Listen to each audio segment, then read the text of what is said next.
So hi guys, today is the second class of present perfect. आज हम इसको और थोड़ा सा डिटेल में पढ़ेंगे, but before that let's just quickly check on the two questions जो हमने लास्ट क्लास में करे थे। सो हमने ये क्वेश्चंस लिखे थे, he has broken his leg when he was 15 and he has broken his leg and can't come with us. तो अगर ये दो क्वेश्चंस एग्जाम्स में आते हैं तो हमारे को चेक करना है अगर प्रेजेंट परफेक्ट यहाँ पे हैव और हैज सही लिखा हुआ है कि नहीं लिखा हुआ है। सो हम सीधा कंडीशन पे चले जाएंगे।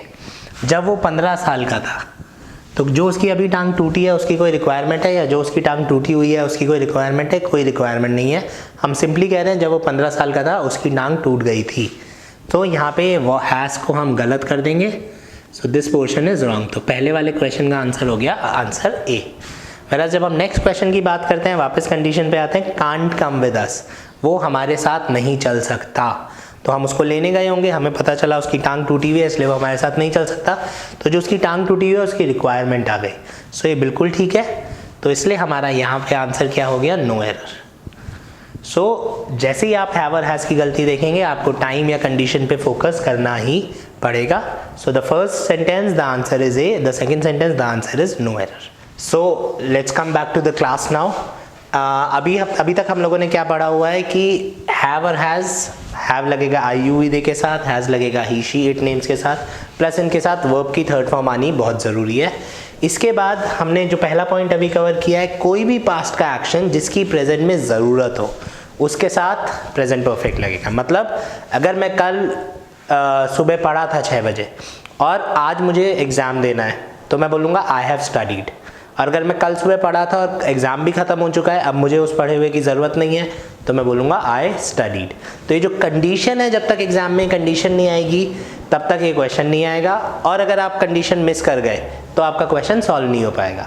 सो what we need to remember is कि हमारे को जैसे ही हम प्रेजेंट परफेक्ट पे आते हैं, वी नीड टू रिमेंबर कि ये पास्ट की बात करेगा। इसका नाम प्रेजेंट परफेक्ट है बट टेंस बात करता है पास्ट की, जो काम हो गया था, लेकिन उस काम की अभी या फ्यूचर में हमें ज़रूरत पड़ेगी। That's it. सो हमारा पहला पॉइंट है any action that happened in the past but required now. अब हमारा दूसरा पॉइंट इसमें जो नॉर्मली किताबों में लिखा होता है, जो भी काम अभी अभी हुआ है। अगर नॉर्मली एग्जामिनर्स क्या कहते हैं या बुक्स क्या कहती हैं कि जो भी काम अभी अभी हुआ है ऑटोमेटिकली उसकी अभी ज़रूरत होगी।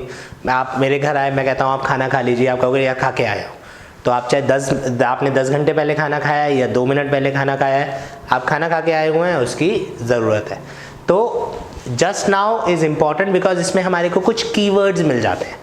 अगर एग्जामिनर हमें कंडीशंस नहीं देगा तो एग्जामिनर हमें कोई ऐसा शब्द देगा जिससे हमें पता चल जाए कि ये काम पहले हुआ है और अभी इसकी ज़रूरत है, इसलिए ये वाला पॉइंट इंपॉर्टेंट है। तो अगर जो काम अभी अभी हुआ है, अगर कोई भी ऐसा टाइम आया जिसमें कि लिखा हुआ है कि काम अभी अभी हुआ है, तो हम प्रेजेंट परफेक्ट लगाते हैं। तो इसमें बस हमें ये याद रखने होते हैं, कुछ इस तरीके के शब्द होते हैं जैसे येट, स्टिल, ऑलरेडी, इस तरीके के वर्ड्स होते हैं, ठीक है। जस्ट नाउ, जस्ट, जो हमको बोलते हैं कि अभी अभी काम हुआ है। तो ये जो शब्द है, ये शब्द मुझे बता रहे हैं कि काम हो गया है और अभी उसकी ज़रूरत है। अब जैसे येट की बात करते हैं, येट का हिंदी मीनिंग क्या है? येट का हिंदी मीनिंग है अभी तक। स्टिल का हिंदी मीनिंग है अभी तक।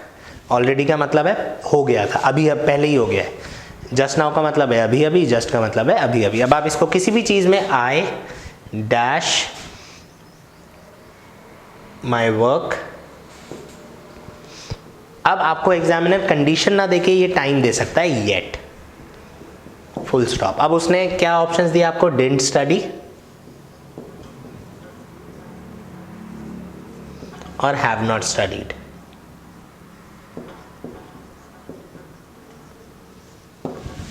अब अगर आपका इस पे ध्यान नहीं गया, अगर आपका येट पे ध्यान नहीं गया तो ये क्वेश्चन गलत होने के चांसेस है। तो येट का मतलब है अभी तक। अब अगर मैं इसको हिंदी में बोलूँ अभी तक काम नहीं किया है, तो ये क्या सिचुएशन रही होगी? मैंने आपसे बोला होगा अपना काम दिखाओ, आपने कहा सर अभी तक तो किया नहीं है, तो ज़रूरत है आपके काम की जो आपने नहीं किया, राइट। सो येट हमको हिंट का काम करेगा। क्योंकि ये येट आ गया है तो हमारा ये वाला आंसर गलत हो गया, ये वाला आंसर सही हो गया। तो जस्ट नाउ में हमारे को क्या ध्यान रखना है? जो काम अभी अभी हुआ है लेकिन उसमें हमारे को इस तरीके के कीवर्ड्स मिलने ज़रूरी है। अगर ऐसे कीवर्ड्स नहीं मिले तो हमारे को फ़र्क नहीं पड़ता कि काम अभी हुआ है या कब हुआ है, तब हमको कंडीशन चाहिए होगी, जो कि हमने पिछली क्लास में बात करी थी। तो या तो एग्जामिनर कंडीशन देगा जो हमें बताएगी कि काम की अभी या फ्यूचर में ज़रूरत है, या फिर एग्जामिनर हमें कोई ऐसा टाइम देगा जो हमें बताएगा कि काम की अभी या फ्यूचर में ज़रूरत है। So this is our point number 2 which says कि जो भी काम अभी अभी हुआ है just now.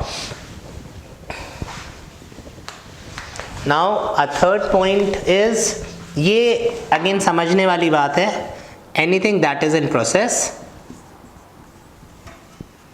That is in process का क्या मतलब है? जो काम आपकी तरफ से हो गया है लेकिन अभी भी ख़त्म नहीं हुआ है। ऐसे बहुत सारे काम होते हैं। फॉर एग्जाम्पल आपने एग्ज़ाम्स दिए मार्च में, तो आपने एग्ज़ाम्स दे दिए लेकिन अभी रिजल्ट नहीं बना है। आपने अपना लाइसेंस अप्लाई किया, आप लाइसेंस के कागज वागज जमा करके आ गए लेकिन अभी लाइसेंस बन के नहीं आया है। तो जैसे ही मैं बोलूँगा I have applied for my licence, I have applied for a passport, तो आपको समझ में आ जाना चाहिए एग्जामिनर ने क्या कहना चाह रहा है कि पासपोर्ट अप्लाई हो चुका है लेकिन बन के नहीं आया, राइट। सो अगर आपको कहीं पे भी ये हिंट मिली है कि अभी तक आपको पासपोर्ट नहीं मिला है, तो आपका आंसर हो जाएगा आई have applied for my passport.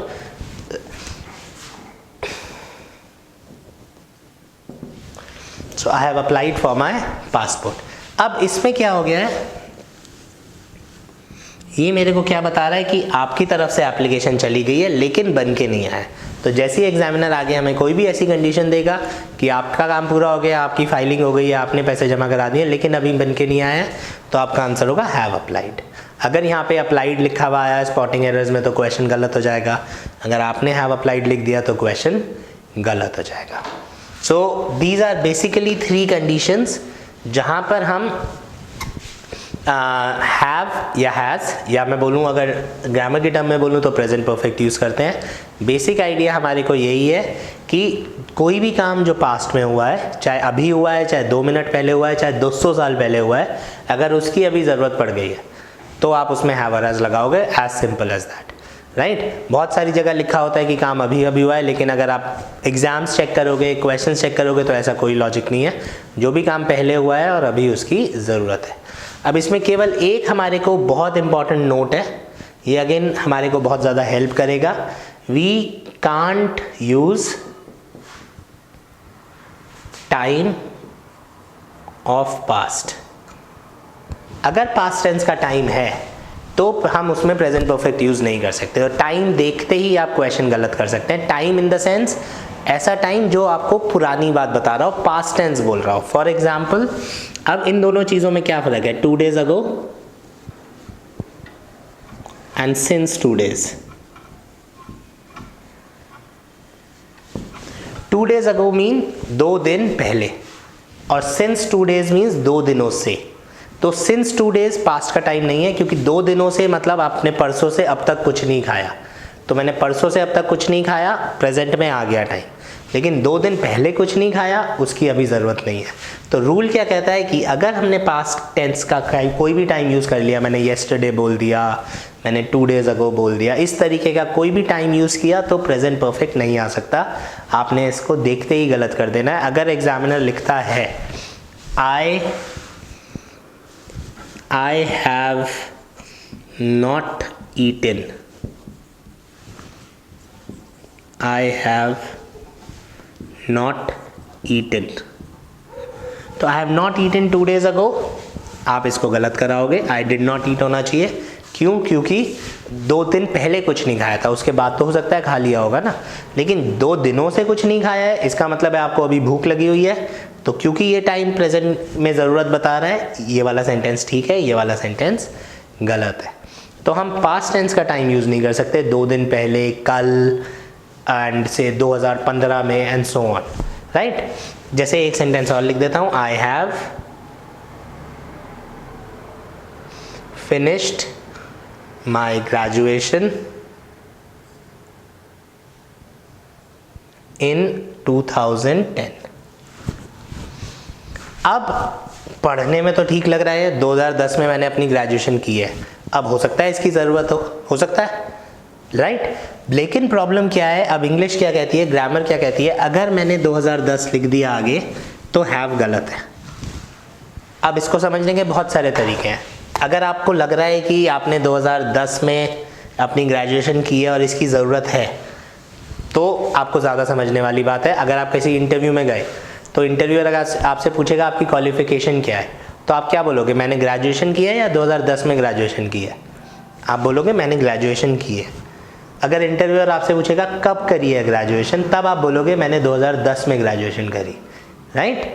सो समझने वाली बात क्या है यहाँ पे कि जैसे ये टाइम आ गया, अगर मैं बिल्कुल करेक्ट ग्रामर बोलता हूँ, ये स्पोकन इंग्लिश में बिल्कुल ठीक है, हमें फ़र्क भी नहीं पड़ता, लेकिन जब हम कॉम्पिटिटिव एग्जाम्स की बात करते हैं, अगर मैंने 2010 बोल दिया तो ग्रामर का क्या कहने का मतलब है, ग्रामर में क्यों गलत है, क्योंकि इट इज़ सेड दैट किसी ने आपसे अगर ये पूछा होगा कि तुमने क्या किया है, तो आप बोलते हो मैंने ग्रेजुएशन की है। और ये जब कब बोलोगे, जब कोई बोलेगा कि आपने कब करी है, when did you do your finish your graduation। तो सामने वाले को ये तो पता है कि आप ग्रेजुएट हो, बट उसको ये नहीं पता आपने ग्रेजुएशन कब की है। तो जैसे ही मैंने 2010 लिख दिया तो हमारा क्वेश्चन क्या हो गया, व्हेन। तो सामने वाले को पता है आप ग्रेजुएट हो, तो आपके ग्रेजुएट होने की ज़रूरत वैसे ही ख़त्म हो गई। ज़रूरत किसकी है कि कब की है, आप सामने वाला ये जानना चाहता है। तो इसलिए ये हैव जो है ये गलत माना जाता है, राइट। तो इसको नोट हमने अभी लिखा ही है, हम इसको रट के जा सकते हैं अगर हम याद करना चाहते हैं केवल कि कोई भी पास्ट का टाइम आया तो हैव और हैज़ हमेशा गलत होगा, सिंपल। अगर पास्ट का टाइम नहीं आया तो फिर मेरे को कंडीशन ढूंढनी है। कंडीशन में ये 3 बेसिक कंडीशंस हैं हमारी, इसमें अगर हम ये भी याद रखें तो हमारे मेजर क्वेश्चन सॉल्व हो जाते हैं। तो हम ये याद रख सकते हैं और ये टाइम याद रख सकते हैं, राइट। तो कोई भी काम जो पहले हुआ है और अभी ज़रूरत है उसमें हम प्रेजेंट परफेक्ट लगाते हैं।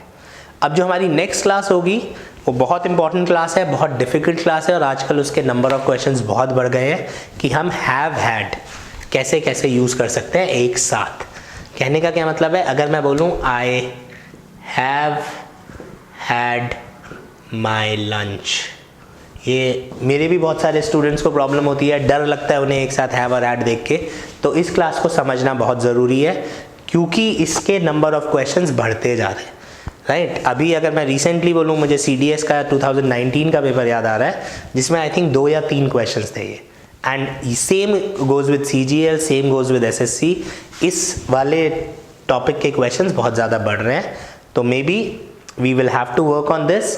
आप लोगों को ध्यान रखना है कि ये कैसे यूज़ होगा। सो नेक्स्ट क्लास में we'll try and finish have had. Thanks for watching the video.